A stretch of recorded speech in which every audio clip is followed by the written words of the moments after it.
Hello everyone, welcome back to our English lesson. I'm Miss Guldana and today we are going to talk about something really useful in everyday language. It's quantifiers. We use quantifiers when we want to talk about how much or how many of something we have. It doesn't matter if it's food, money, friends, time or homework. Quantifiers help us describe the amount. Let's start with much and many. We use much with uncountable nouns. These are things we can't count one by one, like water, time, money, milk, or sugar. For example, I don't have much time today. She doesn't drink much coffee. Now many goes with countable nouns, things you can count. Apples, books, friends, cars. Now let's look at some and any. These two are often confusing for learners, but they are actually easy when you get the logic. We use some in positive sentences when we have or offer something. I have some water, let's buy some bread. And we use any in negative sentences and questions. I don't have any water, do you have any questions?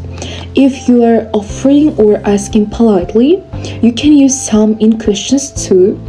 Would you like some tea? Could I have some more rice, please? So, second part of our lesson. Now let's talk about a lot of and lots of. These two are your friendly, universal quantifiers.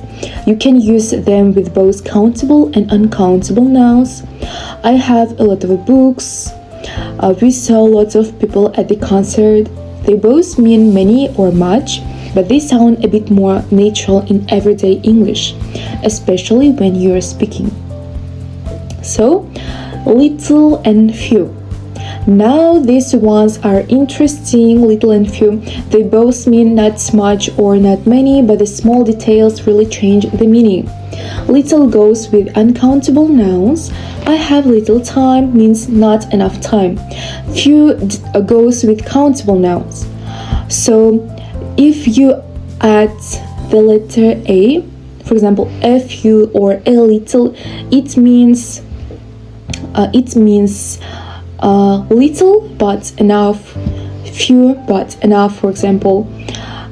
So in just a few lines you've used almost all the quantifiers and it sounds completely natural.